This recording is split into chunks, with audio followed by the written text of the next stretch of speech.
Hey guys, Joe Miles here with Osseo Gear. This is the Mission Whitetail Podcast.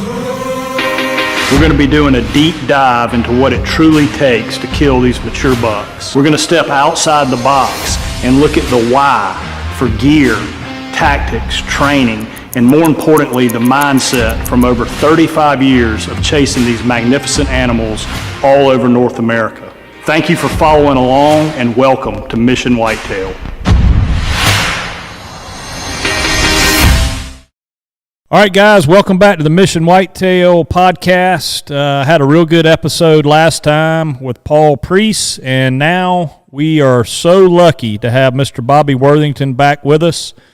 Bobby and I got to spend some time in Kentucky looking at some properties, and, you know, we talk about this all the time about trying to find mentors or somebody that's been doing whatever it is you love, and knows it inside and out, and I was so fortunate to be able to spend some time in the woods with Bobby and learned a ton. Bobby, we really appreciate you coming back, my friend. Well, I appreciate you inviting me back. It's good to be on the phone with you again, and hadn't talked to you since our trip, and I've always looked forward to the opportunity to spend time with quality people, and you're definitely one of them. You are the boogeyman. I want to call you the boogeyman from now on because I understand you're a killer. And when you get in a tree, if the deer comes through, then he's in trouble. He's going to find out there's something in the trees, and it ain't a squirrel, it's the boogeyman. The boogeyman. I told Kevin about that today, how you and I were laughing about that. We were making that mock scrape, and you just all of a sudden said, and right up in that tree right there is going to be the boogeyman. That's where you're going to be sitting.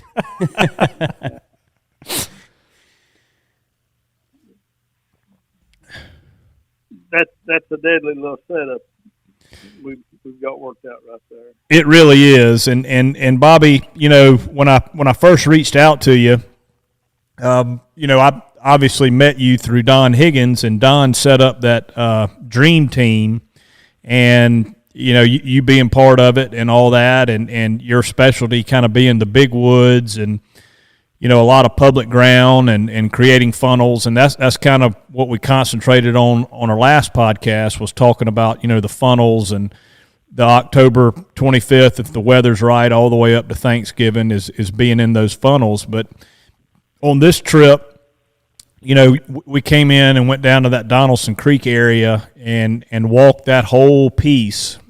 Spent, you know, really half the morning and found one good spot, you know, and it ended up not being near the property that I thought it was, and you were obviously in full agreement. But just kind of walk us through that of, you know, when we got there and started walking and the lack of everything. Well, really, it's one of them properties that a neighbor or somebody might see a big buck on, or crossing the road close to her, a neighbor might see a big buck, and you might set up in there, and a lot of people waste a lot of time in a place like that. I mean, every 2 or 3 years, if you're set up on the one type spot we found, every 2 or 3 years, you might get a shot opportunity, but that's betting on luck. It's not, there's no one funnel there that's moving enough deer through it. There's no really deep ditches or really, it's rolling hills, and there's no great topographical that every deer that enters that property would have to go through like I look for. So, and it's open see-through woods, so the deer are not going to feel safe there. They're not going to live there. Now, could they be going from point A to point B of a mature buck and go through that property? And if you're in a stand, you might see him off in the distance, or he might be under you. But, Joe, that's one of them places that you just betting on luck, absolutely. Even though there's a good deer somewhere in that area, and we're passing through there and we're seeing, that's just not what that's not what I look for. I don't have, life's too short, and I just don't have enough time to set up on something like that.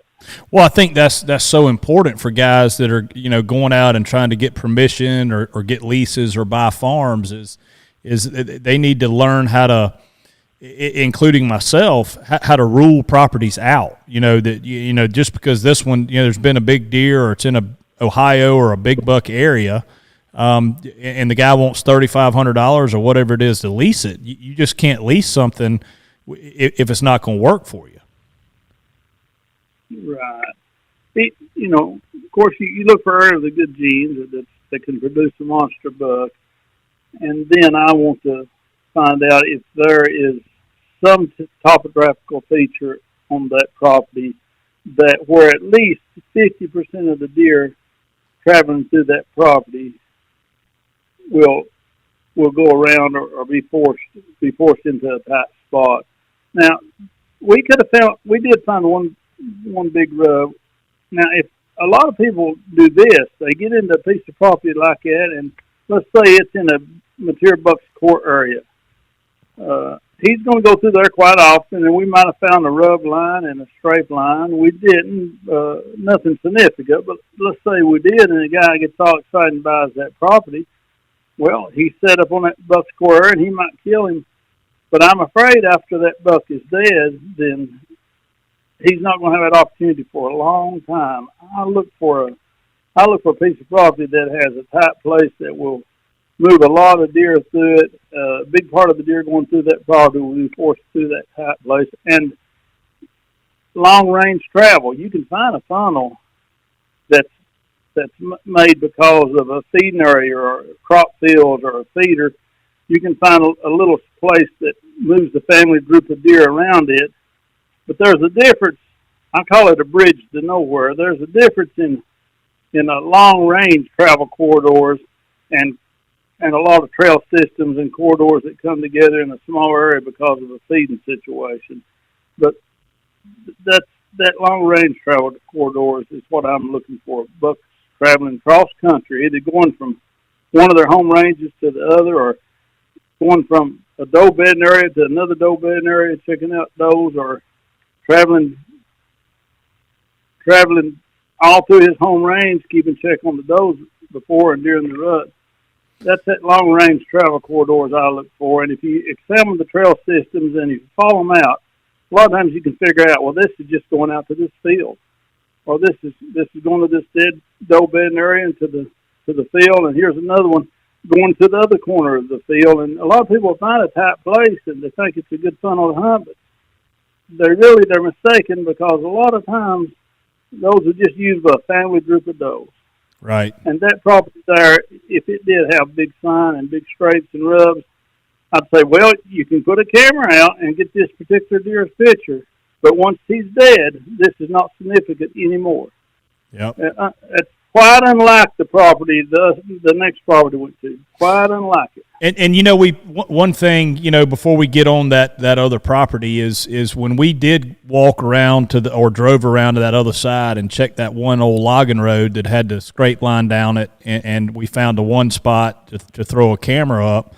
One thing that I thought was interesting was how you read the scrapes. You talked about the year-olds and the 2-year-old bucks just scraping the leaves and a little bit of dirt back, and then those great big bodied mature bucks, how they scrape all the way down to the roots. That was pretty interesting to me.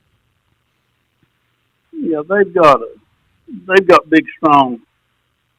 I mean, I can paw the ground, and a football player can come behind me. A 6'5" football player can come behind me and paw the ground. It's going to look different. I can take a deer antler and rub a tree and let that same football player take that same antler and rub the tree. It's going to look totally different. Usually the 1.5-year-old bucks is barely through the leaves, and the inner leaves, I call them, the leaves that's been there for 2 or 3 years, is not even straight back. And then a lot of times the 2- and 3-year-olds they'll get through the leaves, but that's usually about it. But them big mature bucks, when they work a scrape, they'll bowl that scrape in some. You can see the difference in it and the ground around it because it's cut down. You can see the damage, and that overhanging limb, I like to see it broken up and really, well, they'll get into it with their horns and they'll really mangle it. A mature buck will. He's got a different attitude about him. He's got a different reason to make that scrape. The young bucks are doing it more on instinct. They haven't really learned yet. And that mature buck's got a different attitude about it. Plus, he has the body weight and size to do damage when he goes through the woods. Well, and I told you, I said that's a mature.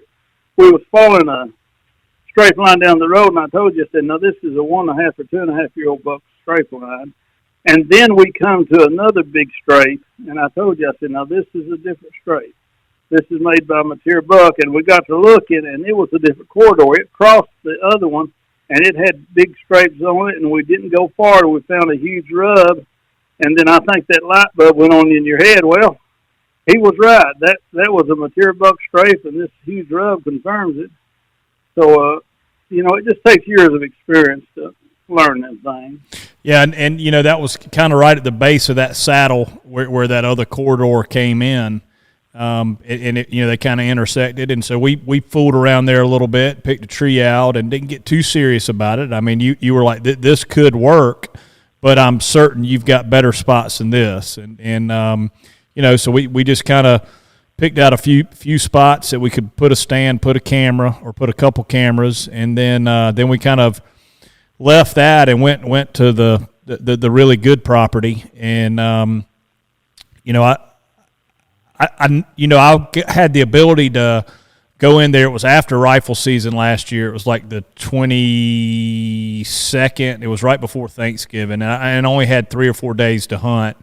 And, kind of went in there and saw those trails and rubs, but I couldn't really get back in there to where the funnel was because I didn't know it. I didn't know what it was like in there, and I saw all that, and I didn't know if they were bedded right there or what. And so that's why it's so important to get back in there this time of year. And we pretty much uncovered the holy grail, if you will, of spots. Yeah, that's right. Let me back up just a second. Okay. That one location, just because it's not a tight funnel, it is in a buck's core area. He's making a significant amount of time there. And for your listeners, what we done is we picked out a tree on each side of the travel corridor for any wind direction. We found the exact trees we need to be in. We trimmed shooting lanes, and we got all that ready. But like I told you, I don't think it's significant enough to hang a tree stand. Now, that buck is mature. He could score 180 or he could score 140. A lot of mature bucks never get out of the 140. So we got everything prepared, and it's not bad for our listeners to do that, even though it's not in a tight funnel. If they find a mature buck's travel corridor, it's this time of year, it's good to go ahead and pick the trees, trim the shooting lanes, and that way this fall they can put a camera up and monitor it, and they may be surprised what it is, or it may not, but it's going to be only for that one particular buck, but it could be a giant. So I just wanted to back up and say that. That's why we got the trees ready, and you're going to monitor it with a camera, and then if it's something special, then of course you know how to kill him. Sure. Yep. Yeah, we went to the next farm, and I'll just tell you, in my long career, I've not seen many tighter funnels than the one you're talking about. It is a steep bluff leading off to a substantial creek or river. And you knew about the bluff, and you wanted to check it out. So the bluff, one thing that makes that bluff significant is it gets so tight dropping off that a trail system cannot form between the water and the bluff. Now, in some bluffs, there can be a trail system between the water and the bluff itself. There's a little flat area, a little bench or a flat area that a trail system can form. In that situation, you don't have near as tight a setup as you do in the one that you have there, because that situation does not take place. So all the deer going from point A to point B must go on top of the bluff. So when we first entered the first side of the bluff, I really liked it. There was 3 main trail systems come together and went through it that were separate from each other.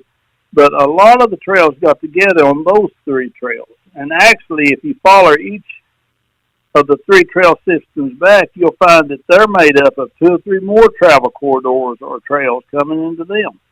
Of course, a heavy trail ain't significant in open woods, but a heavy trail that's heavy because it's forced to be heavy because the deer are forced on it is significant, because the same thing that forces does and young bucks on it will force mature bucks on it too.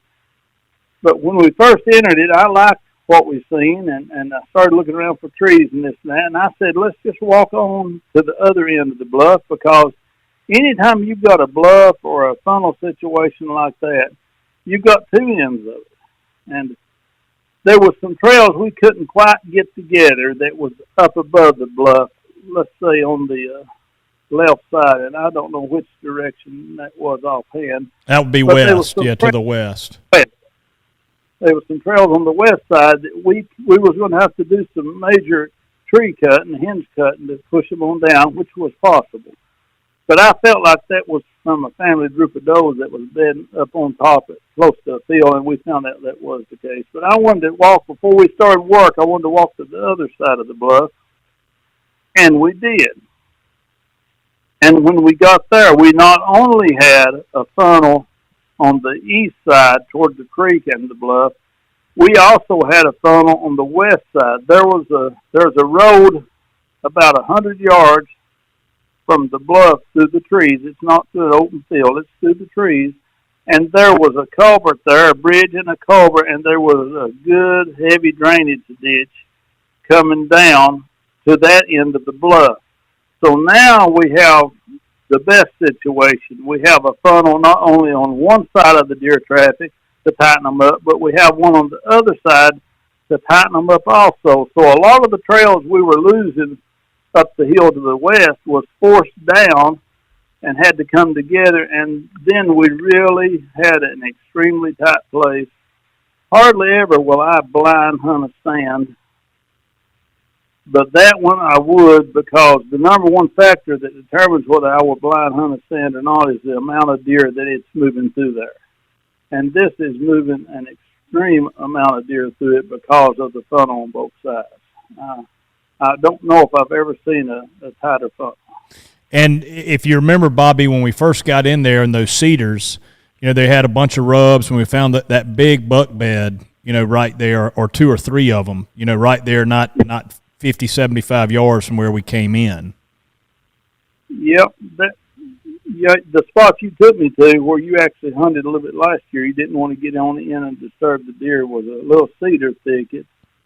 And when we got up there looking around, there was a lot of rubs, and then a lot of times, like a buck will do, he'll bed down right under a tree or a bush, and a lot of times that actually the tree or bush he's laying again will be rubbed up. And we found two or three really large beds, and you could tell one of them was fresher than the other. Of course, a buck ain't going to bed in the same exact bed very often. I have seen them occasionally. But I think that was the same buck, and he had bedded in two or three different places around that little cedar thicket there. And a lot of times, if you find a big bed, you need to look around, and if there's smaller beds around it, you can assume that's the doe and fawns, or if there's 3 or 4 average-sized beds around in the spot, you can assume those are a family group of does and fawns. But now, when you find a big bed, and then you find another big bed, and another one, don't assume, well, them doe beds, because there's more than one, don't assume that. Those beds were huge, and they were at different times. You could tell some of them was older than the others, and the place was tore up with rubs, and one of the beds had a rub against the tree it was bedded against. So if you think about that, then you've got a situation where there's no doubt at all that is that buck's bed, or at least that time of year. Right. Yeah, so that, obviously I had seen a good bit of that from the edge of that little field. And if you look at the topo, you could tell that there was a good bluff in there. So, once we got kind of to the end of the bluff, that's kind of when you went to work with your – I just wanted to see how you would do it, how Bobby Worthington found a really good spot and how you would go about setting it up. And it was next level, eye-opening stuff. Walk us through – obviously you made some mock scrapes. You picked a tree out. Your deal with the ratchet straps and tying the brush in there around you, and how you made those mock scrapes and the mineral. Walk us through kind of your process once you find that magical spot, that funnel? Well, finding that spot and getting the shot opportunity is one thing you got to do. But once you do it, then you're not by no means through. I mean, a big part of the people get opportunities to shoot a mature buck, but they're not able to close the deal. And a lot of that stuff I do, people might think, well, that's small stuff, or that's not important. But really, it's putting all the small stuff together that makes up the big thing, makes up the kill. It's not one large thing that helps you kill a deer. Number one is a tight funnel and getting in front of you, but then you got to kill it. So years ago, I looked at the reasons and talked to a lot of hunters and myself too. I've missed a lot of shot opportunities and why I missed, and I come up with three basic things. One is a lot of times the shot's a little further than you want. It may be 25 or 30 yards, and that deer's got a lot of time to react, and you're nervous, and maybe you're cold. You've been sitting there a good while, and so I want a close shot. I want a shot. I want to put all four sight pins on his vitals. That's where I want him. I want him 15 or 18 yards. So part of what I done, Joe, was to tighten that up. I moved one trail. I hinge cut, and I moved one trail over, and I wasn't worried about the deer. I moved them a little further than I wanted, but that didn't bother me because there was a ditch. That ditch I talked about wasn't far from that trail. So I knew they wasn't going to violate that ditch because they couldn't do it easily, and I knew they would rather move over my way toward the bluff closer than they would go across that ditch.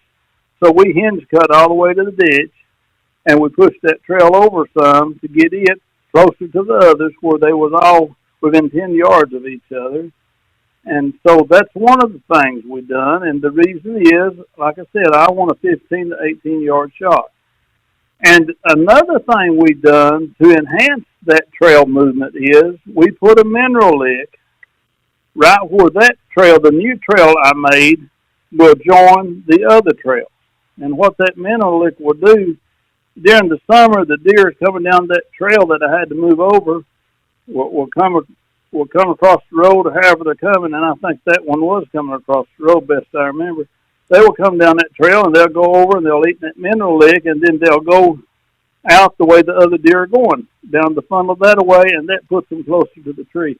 I use mineral licks a whole lot to rearrange and cause a trail system to be in the location I want. Even though they're not using minerals in the wintertime, they will still use that trail system that they've got used to using in the summertime and that they feel safe using, particularly if it's very close to the way they're wanting to go anyway, if you're not trying to force them too far.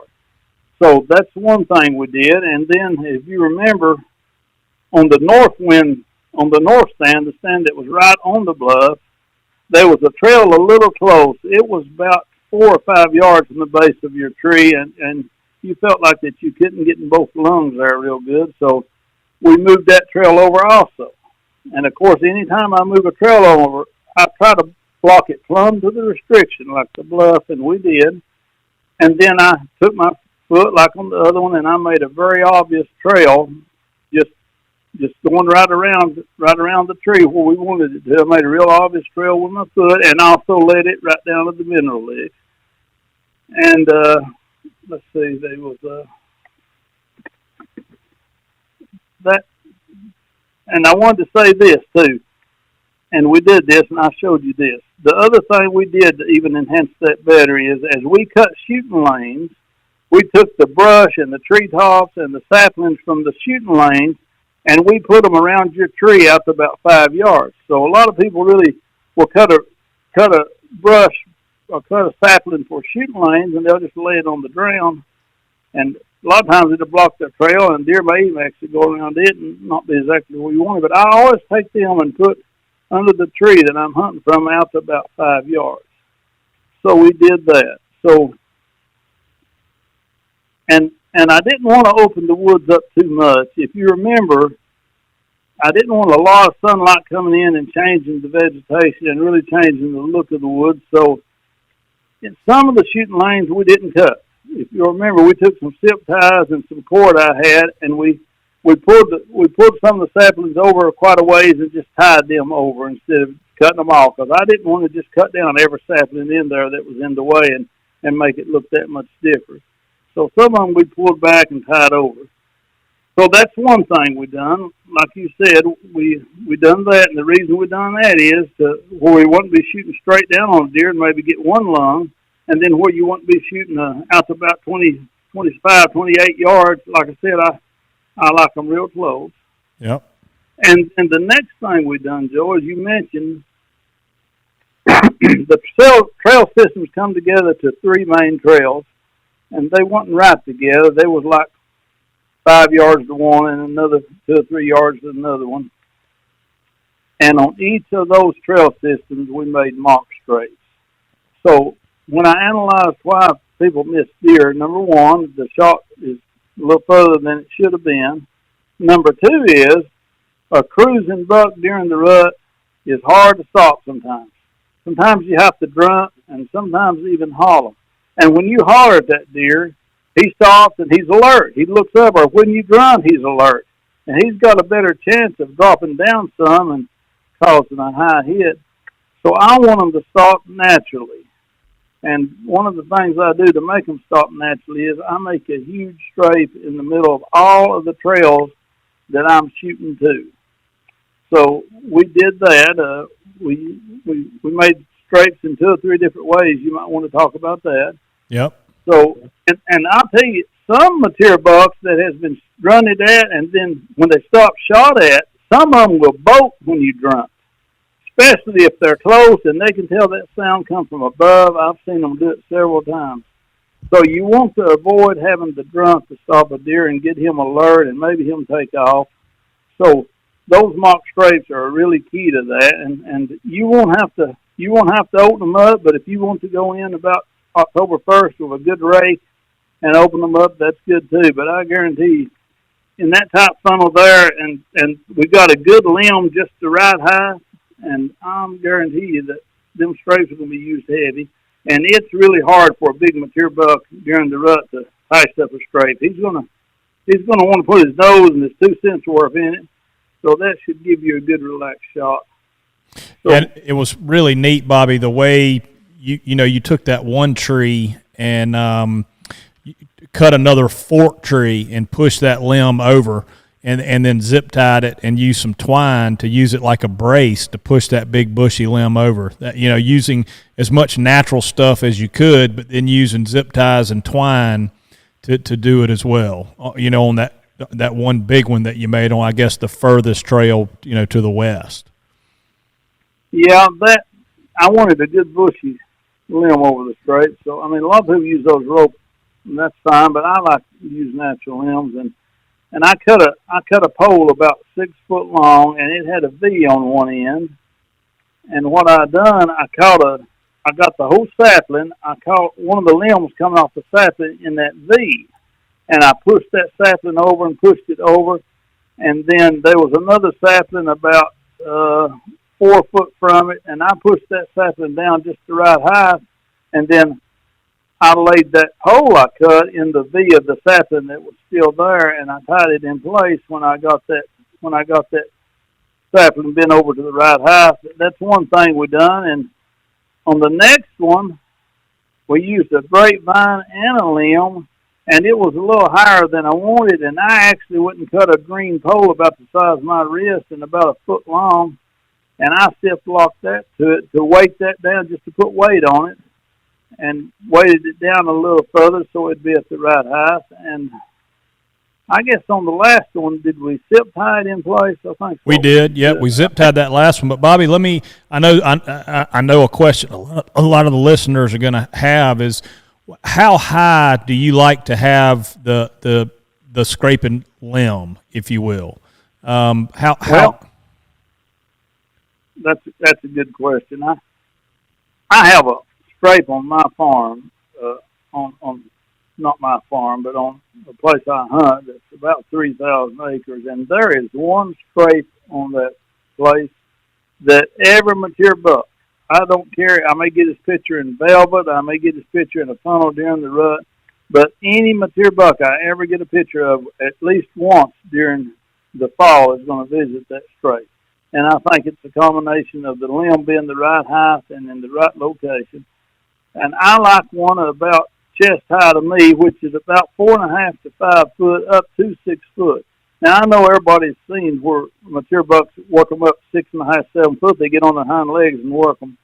But that's a little effort, and I like to make it easier for them. I believe they prefer them about 5 feet where they can just get into them with their head and stretch their face up and rub their glands on it. So, and they'll do a lot of that transferring scent from the tarsal glands with their nose. They'll rub their forehead against their tarsal glands, and they'll rub it on that limb too. So they like them up there.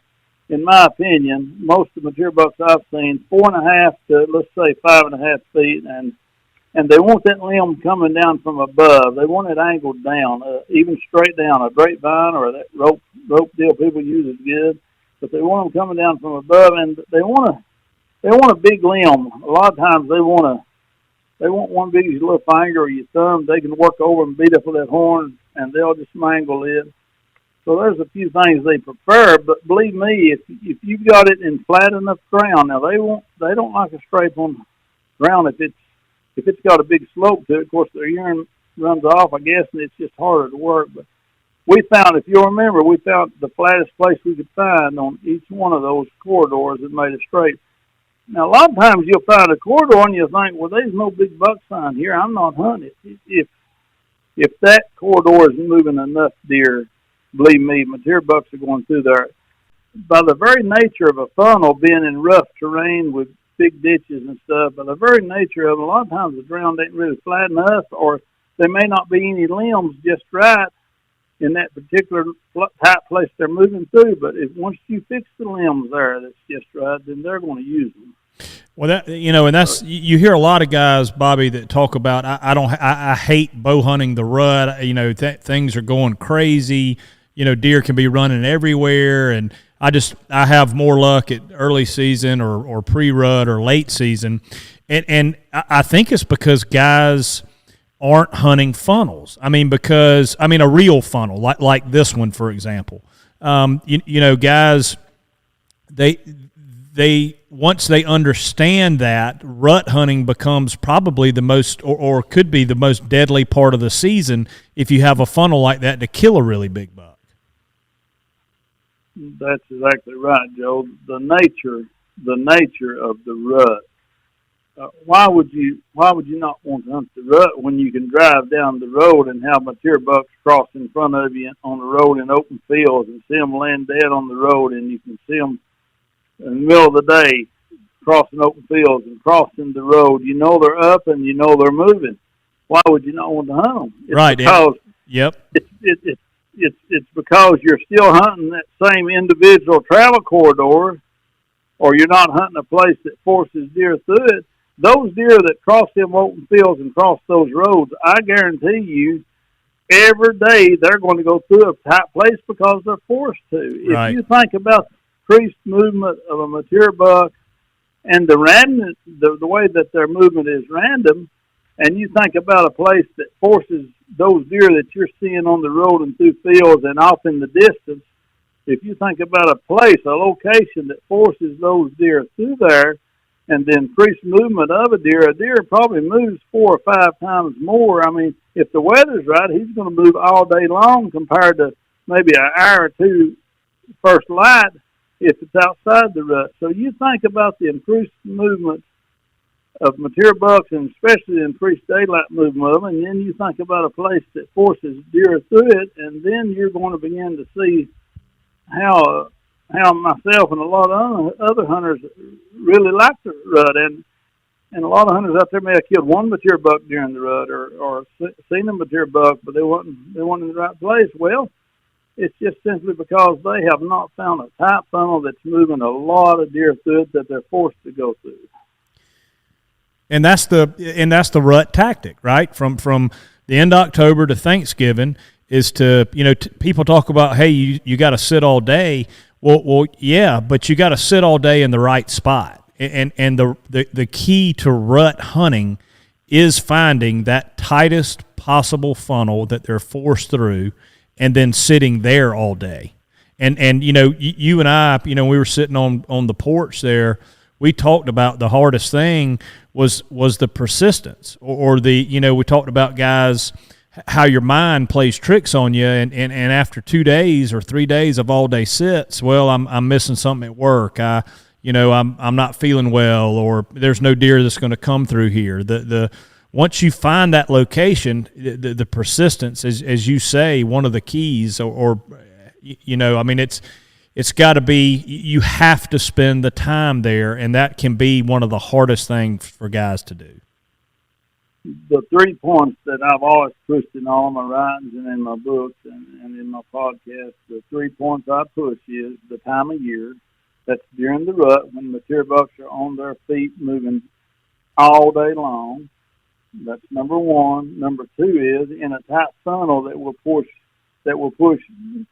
not one mature buck travel corridor together, but we'll push 4 or 5 of them together. That increases your chances 4 or 5-fold. And number 3 is persistence. If you combine those 3, then you can see how your chances will be increased. A lot of hunters just, I'm telling you, it's tough to sit there all day. And the older you get, the more your bones hurt and the harder it is. But a lot of hunters just, they get conditioned early in the year when they're doe hunting and whatever to think that deer quit moving about 9 or 10 o'clock. And during the early season, when it gets warm during the day and when the rut ain't taking place, that's right. But I'm convinced that a mature buck is just as likely to come to you at 12 o'clock as he is 7 o'clock in the morning. And I have backed that up many, many times. Matter of fact, if I'm hunting all day and I see a lone deer, even if I don't see his head, and I see a lone deer moving toward me, I stand up and get my bow, because I'll nearly always bet that that's a mature buck during the middle of the day, if I see a lone deer moving toward me during the middle of the day. But like you said, it takes all 3. Let's back up just a second now. We talked about 2 things we done, and of course I'm bad about chasing rabbits down different holes, and I have here just a little bit. We talked about 2 things we done. We talked about, once you find that tight funnel, then making the shot, you know, closing the deal on him. So we talked about, number 1, moving him closer to your tree and not shooting too straight down, and number 2, getting him soft with the straights. And then the third reason, Joe, that a lot of hunters fail to get that deer, they see them in their tree. So they're coming through a tight funnel, and they look up and they see the hunter, or as the hunter starts to draw, they see him then. They get him out of their peripheral vision and they bolt. So that's the third reason that a lot of hunters don't kill their deer when it's time to close the deal. So what we did was, on both of the trees, they were saplings within, what would you say, 5 yards? Oh, yeah, 5 yards. Yeah, for sure. 5 yards. That's quite a ways to move a sapling, but they were large saplings getting into nearly tree size within 5 yards of both of the trees that we picked out. Anytime you've got a tight corridor like you have that's moving that many deer, you've got to find a tree stand that you can hunt on both sides of the corridor, because you don't want to go in there for an all-day hunt and the wind start out of the north and it starts warming up like it does sometimes in the day and it switches around out of the southwest or something. You don't want to be able to have to leave. So we all in a real tight corridor. I always make it happen where I've got to, and I may have to move the deer a little bit, but I've always got to make it happen where I've got a tree on both sides, and we did have. And then the trees, a lot of times the nature of a funnel makes the tree selection kind of small. And sometimes it ain't a good brushy tree, or you ain't got 2 or 3 trees together.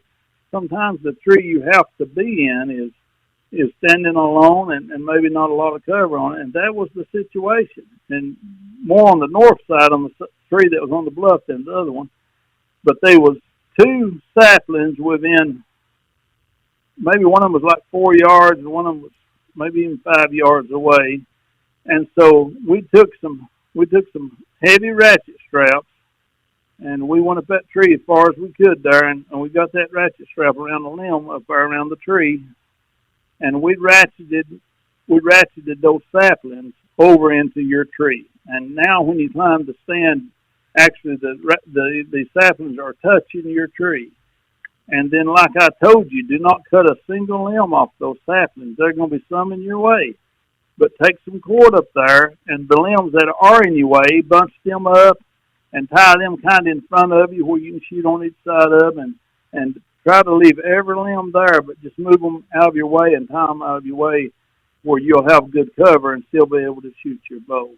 Yeah, that was something that I had never done before, was tying the saplings. You know, a lot of times I would break them off and, you know, hang them on each other or hang them on my stand or my bow holder, you know, break them off and hang them there. But keeping them alive and tying them together was really good.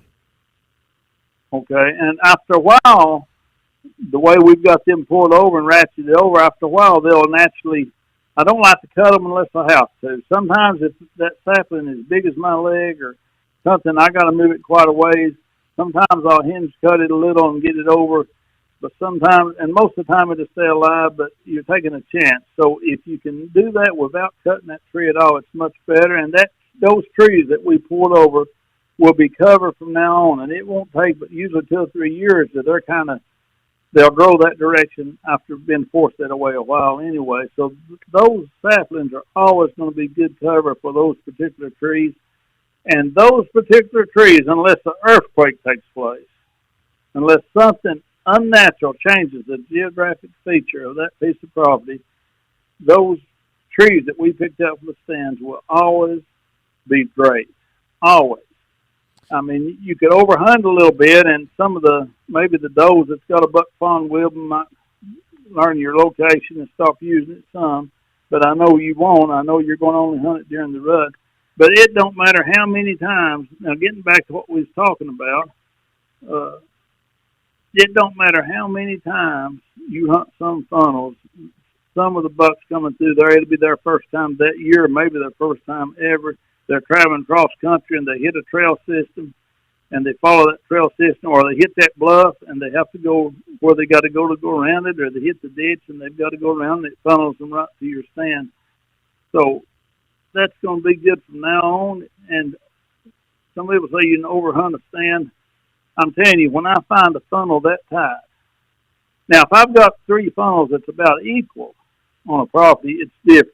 I might jump around a little bit because if I think I've got caught a time or two, I blew some deer going in and out. But on a funnel that tight, like you said, I won't hunt it 1 or 2 mornings or one evening and maybe just see some does or young bucks or not see a big buck and think, well, I know where a better place is. That absolutely will not happen. I will get in a funnel that tight, and whatever my vacation or my time to hunt is, I will go to the same stand every day. Yep. When I find a place like that, that's how I kill my big deer. I get in there and I lay with it every day. That's just what I was about to ask you, Mr. Bobby. What was your minimum amount of days and your maximum amount of days you would sit the same set if it was the perfect time of year? And it sounds like you just sit it until you kill, right? I don't want to jump around, and if I know a big buck's in there and I've got his picture, I don't want to hopscotch around and miss that deer because I moved from one stand to another. Now, if you're hunting a feeding type pattern, or if you're hunting a particular individual deer's travel corridor, you can overhunt that. You can become aware of you going in or coming out. But when you're hunting a funnel that moves that many travel corridors, that many deer together, I would say if we walked those trail systems out to the very end and counted them, we would end up with 10 or maybe 13 different trail systems coming into that bluff. Yeah, it was unbelievable. Yeah, unbelievable. And there's no way that I would worry about overhunting that particular trail system, that particular funnel where that many come together. It's moving a ton of deer through it. That's when I used to, before trail cameras, I killed a lot of big deer on public hunts. And that's exactly how I would do it. I would find the one very tightest funnel that was moving the most deer through it in the whole property, and I would not jump around. I'd go in there day after day after day, and a lot of hunters they can't handle that. But they got to understand the nature of our sport is it don't gradually build up. You don't see a year and a half old today, then a 2.5-year-old buck tomorrow, then a 2 days later a 3.5-year-old. It can be does, fawns, or no deer, no deer, no deer, and then the fourth day at 12 o'clock, the biggest deer in that whole country decides to travel, and he's got to go through that funnel, and you're sitting there waiting on him. And that's one other point I pointed out to you while we was getting everything ready in that tight funnel. You kind of set your stand up where you can shoot off your right side, you know. Yep. Let's see. Or is it your left? Are you left-handed? I'm right-handed. Yeah, you said it kind of where you sit off your right side. And I told you, I said, Joe, I wouldn't do that. I would point that tree stand straight across the funnel. And I said, it's easy when you're setting 12 hours. It's easy getting in the middle of the day and a little later. It's easy to just kind of get locked into one position with your head. And if you've got to kind of get up and scoot around your seat to look behind you, a lot of times you can get caught. And particularly in a tight funnel, because there's not a lot of leaves on them in them tight funnels. That trail system's wore down to the dirt, and them deer, you won't hear them coming a lot of times. Right. So I advise you to point that tree stand where you could just turn your head to the right and to the left and see the deer coming both directions. Because that's one of the fourth reasons. Number one is that the shot's too long. Number two is the buck won't stop, or they alert the buck while they're stopping him. Number three is they get caught in a tree stand and get seen because they ain't got enough cover. And number four is the deer sneaks in on them. Before you know it, he's 15 yards or 20 yards away, and they've got to stand and get their bow, and they get seen. So the next reason that I done everything I done when you was with me is so you can just turn your head both directions and not stand up. Just turn your head to the right or to the left and see that deer coming in plenty of time to get the shot off. Yeah. Now, a lot of people think, well, them still little things. Well, no, they're not. I know a lot of hunters that's missed a deer because the shot was like 25 yards and they made a bad shot or they missed him. I know a lot of hunters that's missed a deer because they'd run it to stop him and he's took off running. I know a lot of hunters that's got seen in a tree, and I know a lot of hunters that the deer has snuck in on. Well, if those hunters could take those deer that they lost for each one of those individual reasons and put them deer on their wall, it would be all the difference in the world. They'd be known as great trophy hunters because they would have been able to close the deal a lot more often. So them four things right there is critical. And it took us, I guess, Joe, it took us all day, didn't it? It did. It took us, that entire afternoon and then till lunchtime the next day, to get one area set up. And we talk about it all the time. You're going to the expense. You're traveling out of state for me because I've got to drive to Kentucky to hunt there. You've got lease payments. You got time away from the family. There's a lot of stuff that goes into that. And why wouldn't you get everything perfect? That's kind of how I always look at it. I mean, if I got some buddies that always say, be a pro and do everything the way it's supposed to be done. Have the stand positioned exactly right. Have the mock scrapes. Have the mineral lick. Access, we hadn't talked about that, Bobby. I'm going to get a little canoe and be able to come down that river and just pop up that bank right into the north stand, and, I mean, it's going to be bulletproof. And you talking about being able to hunt a spot over and over and over again. The deer, if I got a north wind or a west wind, they literally would never know I was in there. Yeah, and I'll tell you something else. On your south wind stand, you go right down that culvert and there at that bridge and that culvert and that steep ditch, and they've got them big old rocks down it. You come right down the edge of the rocks, and you get into stand on that side, and you're there again. Right, and so, they never know I was there. You've got great access. I'll tell you, a lot of people, it's good to have great access. I really like it, but now I don't get as hung up on it as a lot of people. Hunting these tight funnels, these what I call rut stands, during the rut, a lot of times they're not right beside the road, and a lot of times there's so many deer forced through them that there's so much trail systems, it's hard not to cross a trail system or two. And there's so many deer funneling through there, it's not hard not to bump a few deer going into that stand. I'd rather bump a deer or two and give up 10 minutes of a deer being spooked and get to hunt all day than stay out of there.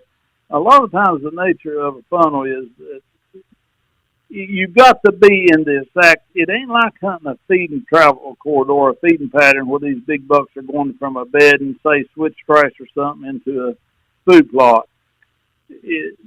Your access is a lot more important there because you can manipulate and work around that. But when you've got to be in a particular spot, you can't move, Joe, you can't move 15 yards either direction.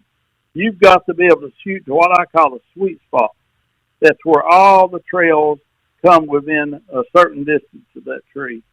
So access is important. When I look for a good tight funnel back in the woods to hunt during the rut, the number one thing I look for is the amount of deer, the number of deer it's moving through there. The next thing I look for is buck sign. I don't have to have it, but I really like to see if I follow a lot of times right in the funnel, it's not a good place to make rubs or scrapes, but if I follow those travel corridors out, I want to see what I call traditional buck sign. A lot of times bucks over the years, they learn a particular funnel that will lead them to certain doe groups, or that the way their area eats or travels across the landscape, once they leave that funnel, it's a lot safer for them. And a lot of times over the years, bucks they know they've got to go through that funnel to go from point A to point B, whether it be two doe bedding areas or whatever. And I like to see that old sign and fresh sign if it's there. If it's not and it's moving enough deer through it, then that's not a deal killer for me. And the third thing I look for. Go ahead. No, you go ahead, Bobby. Third thing. The third thing is I want an area where you can blow your scent that's the most void of deer sign. And usually in a funnel, it's not hard. Because, like, for instance, your scent's going to blow off over the bluff toward the river on the north wind stand. And on the south wind stand, it's going to blow right up that ditch where the deer are not coming close to because they know they can't converse it anyway. So I look for the void to blow my scent into. And then the fourth thing is access. I want to work out the best access, but that will not ever be a deal killer for me on a tight funnel that moves a lot of deer. Yeah, you got to get to it. And what I was going to say is a mistake that some guys would make is, when we walked into that cedar thicket, there was buck sign everywhere. And naturally, that's where a guy's going to want to set up. It was thick. There were rubs. There were a few trails. There were scrapes everywhere around that old dilapidated barn. But that's not the spot to be.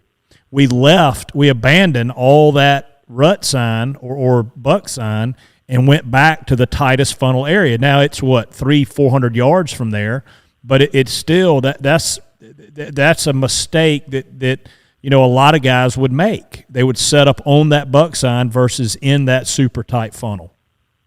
That's exactly right, and they're only hunting that one particular buck, and they're liable to booger him or spook him because there's nowhere on the edge of that you could set up and him not get downwind of you coming into it. When you find a really unique place like that with huge buck sign, or you get a picture of a big mature buck you want to kill, then I always start searching it, and I try to find the tightest funnel I can find within a few hundred yards of that. Now, and when you do that, you're not only hunting that buck, you're hunting a buck that maybe you don't even know about. You're hunting several mature bucks when they start that long range traveling.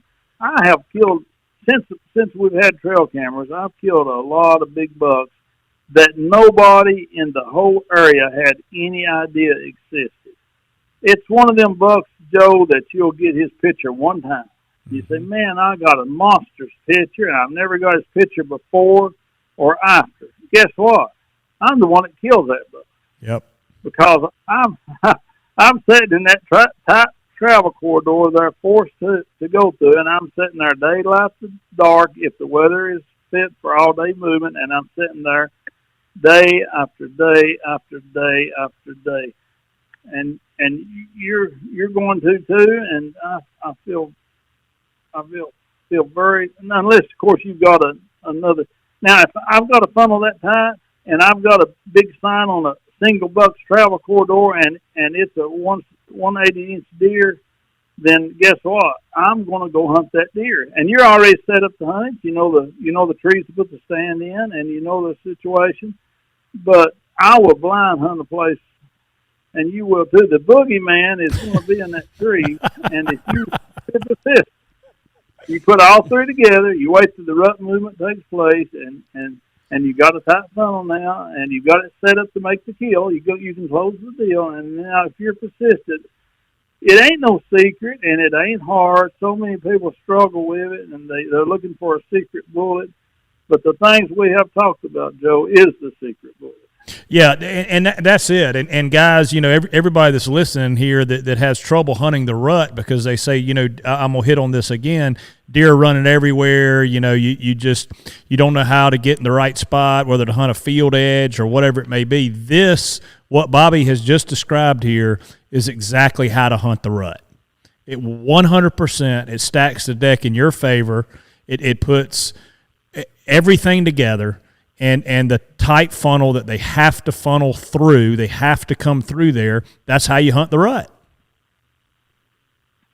That's exactly right. And the funnel that you're in I don't know how many acres that farm is. It's 80 acres, 86 acres. 80 acres. And I would say 90% of the mature bucks going through that property will come to that one spot, that one special spot. Now, you get to wondering, well, is a place like that, not that particular place, but what piece of property did I want to buy? Well, of course, there's a lot of things, and Don Higgins does a good job talking about that. You want to consider the properties around it and make sure it can draw mature buck and all that. But once you're in a place where the genetics is where there are giant bucks, the caliber bucks that you want to kill, and once you know that the hunting pressure is not such that you're not going to have one every 10 years, you're going to have one maybe every year or two, then the next important thing to me is there a way to hunt that property that will put the chances that a mature buck, if he does move through that property, at least 50% chance he's going to move by my stand. And that's where a geographical feature that forces deer value comes into play. Without a doubt. Go ahead, Kevin. Mr. Bobby, when you go to a property say you go by yourself, you don't have anybody who has any prior knowledge of the property, are you looking at a topo map and dropping pins on specific areas where you want to go, where you would find a bluff or a drainage or something? Or are you just kind of going in there blind and walking it until you find something? Well, a lot of times something will jump out at you. If there is a deep drainage, the topographical lines really close together, or a bluff where they're really close together, the more dramatic the elevation change on the topographical map, the more chances are that will be the best chances are that will be the funnel. Whether it's a real deep drainage ditch with real steep sides, a lot of times those don't show up on the topographical map. You may just have one or two lines close together and it's one dark line. But yeah, it don't hurt. But I'll be honest with you, I don't look at topographical maps because I'm going to walk every inch of it anyway. And about 50% of the time, I find a type place you would have never realized it by looking at the topographical map. It may be the way two ditches comes around each other, or it may be a steeper bank for 100 yards on a ditch that you didn't recognize on the map, or it might be a fence. I went to one property this year in Kansas, and the guy pulled up and let us off the road. And we got out of the automobile and we went on his property. It was a county road. The guy let us off, went and parked.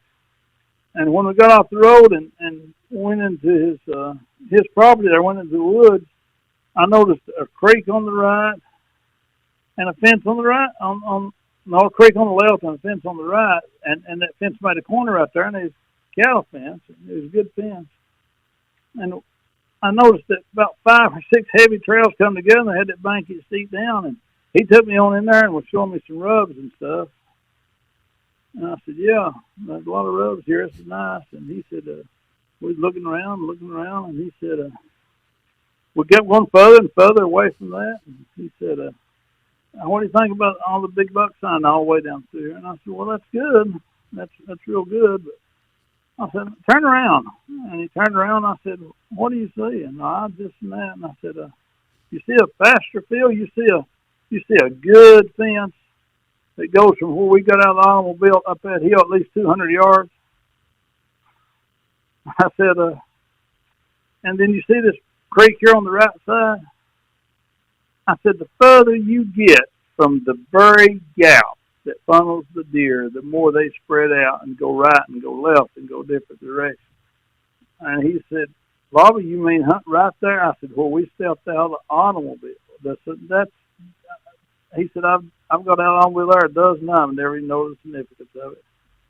He said, well, I noticed that it was wore down, but I said, well, you may feel funny hunting on the road, but that's what you would need to do. And that's exactly the tightest funnel you'll ever find. And all of these deer making this big sign on different travel corridors and different trails down through here are all crossing the road, exactly coming out where we did. And I said, that is not a bridge to nowhere. That is not a travel corridor to a feeding area or a field. That's going from one big woods to another. That's that long-range travel corridor that material bucks use to hit it. So a lot of times we just overlook the most obvious. Yep. When you what about properties that don't have too much topo? Like here in South Carolina, in the upper part of the state, we have a bunch of property with bluffs and really deep ridges and all that, and then the lower part of the state, in areas we hunt, it's real flat. Are you looking for edges or sometimes creeks or swamps, or what are you looking for? Yeah, anytime you got a body of water, of course. Anytime you got a body of water, you look at it. All bodies of water are funnels. The deer, and use this philosophy: the deer'd rather wade than swim, and he'd rather walk on dry land than walk in the water. Anytime you've got a body of water, and then if you don't even have that, then you're going to have to go to the edge. And when you find the edge, then you want to enhance that edge every way you can. You want to put a mineral lick. You want to find a tree that you good cover, or that you can make good cover and you can hunt out of. Once you decide that particular tree on that edge, then you want to put the mineral lick or something that will cause a network of trails to form right in front of your tree. Because when a material buck's traveling across country and he don't know the territory good, when he hits the trail, he's going to follow it. He's going to know that's the safest and easiest way through there. And he's also going to know that he's more likely to cut a doe and heat trail on that travel corridor. So you want to do something, whether you're allowed to feed in the off season or whatever. You want to do something, the mineral lick or feed or something, to cause a network of trails to come right in front of your tree on that edge. Now, you also want to make a strafe line. I make a mock strafe. A lot of times they want a strafe. They love to strafe down the edges. That particular strafe I told you about that every material buck visits on this farm is on the edge. So, but a lot of times there's not limbs that's just right. So about every 30 or 40 yards down that edge, get those limbs just right for a mock strafe. Do everything you can to enhance that. And then and if you can, don't just pick one tree. Pick trees cross from each other, one on this side of the edge and one on this side of the edge, and put a stand in both of them. So find that particular spot before you put your mineral lick and whatever you're going to do, and then make mock strafes up and down on both sides. And then it won't hurt to hinge cut a few trees from the two trees you pick out. Maybe 30 yards, maybe 40 yards, maybe take a chainsaw if you're allowed to, and to force those deer right in between those two trees. So you've got a way to form your trail systems like a mineral lick. You've got the mock straights down through there. you enhance that every way you can to draw the deer there. You might even, if you're going to have it long term, you might even plant some fruit trees, persimmon trees, anything to get those deer accustomed to moving between those two trees even during the off season. And then they'll use, and they're coming through that area, they'll use that trail system because they're used to it and they feel safe there. And then, of course, the next part of it is don't overhunt it. Don't fix a great place and then get in there and hunt maybe before the rut movement starts and overhunt it, and get the family group of does aware of your presence. Some funnels, it don't hurt to overhunt, but on a particular funnel like that where deer there's no obstacle that makes the funnel, they can go around you. If you overhunt it, you're more apt to hurt yourself in a particular place like that than you would be a funnel where they're forced to go through.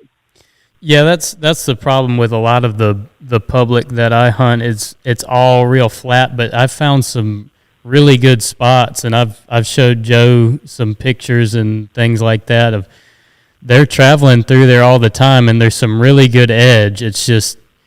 It's getting them to, come by that tree. And I think what you just said with the mineral lick and the, I'm not sure if you can, I think you can use the powder mineral, but the mineral and the scrapes, I think that will, like you said, that'll help get them in there and funnel down by the tree that I need to be in. And another thing is, I doubt you can cut trees on public, but you can pile brush up. Did Bobby mention that? He didn't, but I was thinking that, and I was also thinking about how y'all were tying off the limbs and things like that. So there's plenty of ways to skin the cat. I just got to get out there and get them prepped. Yeah. You can find, a lot of times you can find a big dead limb that's blew out of a tree, and if it happens to be a place you can get your side-by-side too. I've chained to them and put them good ways and put them where I need them and blocked off areas. Yeah, if you're in a place you can't cut, then you can, like Joe said, you can use brush. You can get innovative. I tell you got to be creative hunting these big old deer, and you got to think outside the box a lot of times. I've done some awful strange stuff, to kill big deer. I've used possums and everything else, and killing big deer. But then those other stories. But really, that's all you can do. You can create your own mini funnel, and particularly if it's on private ground where you get permission to cut a few things. I don't particularly. A lot of people do, and it's great, and if it works good. But a lot of people actually put fences up to push the deer certain places. I don't care if it's that extreme, but I'll use brush or hinge cut to move them just a little bit, and then make it as attractive as possible. But make sure before you make it attractive that there's trees there within range, and hopefully one on both sides of where you're going to attract your deer, and hopefully if they've not got enough cover on them, one of them may have, one of them may not. And hopefully there'll be a sapling or some other way that you can add cover to. I've used discarded Christmas trees. If I didn't have a tree I could cut into it or pull into it, I don't like attaching limbs and stuff to my tree stand at all, because if it's real still and I'm moving my feet around getting ready for a shot and I shake that stand just a little, I've had brush with leaves on it to rock when I put weight on the tree stand a certain way. So, but you can certainly do it up about head high on your tree and let it hang down about the width of your body, like a discarded Christmas tree or something. When I find one at the dump, I'll usually get it for that purpose. They'll last forever, and it's a big blob of fire, and the deer will get used to it after a while. So there's just a lot of ways you can do that, but make sure before you start attracting your deer down a certain edge, make sure you find suitable trees. Not necessarily do it just because there's two trails coming together here. I'd love to start like that. I'd love to start at a place where maybe 2 or 3 trails come together naturally. That's where I want to be if I can. But there's no use being there if there's not a suitable tree to hunt out of. So you may have to find another spot and then cause the trail system to form. Yeah. I got work to do. Yeah. Well, Bobby, we've been at it for about an hour here, and I can't thank you enough. You know, the getting to know you the last few months has been, you know, a real highlight for me, and just to spend time with you has been incredible. You know, I mentioned it earlier that you're working with Don Higgins and the Dream Team, and you do actual consulting jobs where you'll go down to people's farms and show them about habitat and show them funnels and show them what tree to get in. What's the best way, if a guy was interested in getting some help from you, what's the best way for them to get in touch with you? You want them to reach out to Don, or is it better to come straight to you, or what's the best way? Most clients just call us individually. Gotcha. So thank you. My cell number is 423-637-9757, and that's the best way to get a hold of me. And I've done it all this year. I went to farms and done habitat suggestions, and I've also been hired by several clients just to go to public land with them and walk the public land because they wanted to learn, wanted to see how I found my tree stands in big woods, and also wanted me to pick out some good stands where that would increase their odds, but not just that. Most of them want to learn also. You know, of course, it's that old thing like you buy a man a fish, you give him a fish and eat for a day, but you teach him fish and eat for a long time. So while I'm going around in the woods with people, believe me, I'm not quiet. I say this is this, and this is why we're doing this, and this is what I see here, and I have never told a man that I'd put a stand in this tree or that tree and that I would not hunt myself. I just will not do it. I won't do it under no circumstance. I would never put a man in a tree that I would not hunt myself. And I have been very successful in the trees I pick for myself. So I'm hoping that comes through for the clients too. Absolutely. And guys, if you do go and get Bobby to help you, and if you didn't hear the number or something on the podcast, you can reach out to us and I can certainly get you the number to get in touch with Bobby. But make sure that Bobby brings radar with him when he comes. That is, Bobby has a Malinois, and how old is he? He's about a year and a half, Bobby, or 16? He was a year in December. So he's just a little over a year old. Mm-hmm, yes. And it is the best trained dog I have ever been around in my life. I mean, the way we took him to restaurants and he'd just sit outside, you know, in the shade, laying by the door, waiting for you to come up. I mean, that's a special dog. Thank you. He can do a lot of things.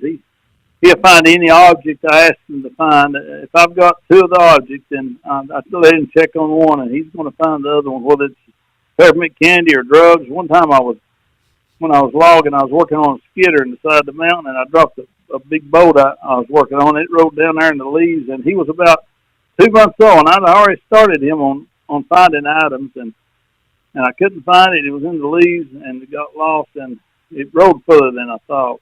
But I took another boat and put a little grease on it, and I checked him on it, and boy, he headed down through there, and it wasn't but a minute he had it. So, and then he'll track it. You know, Joey found you.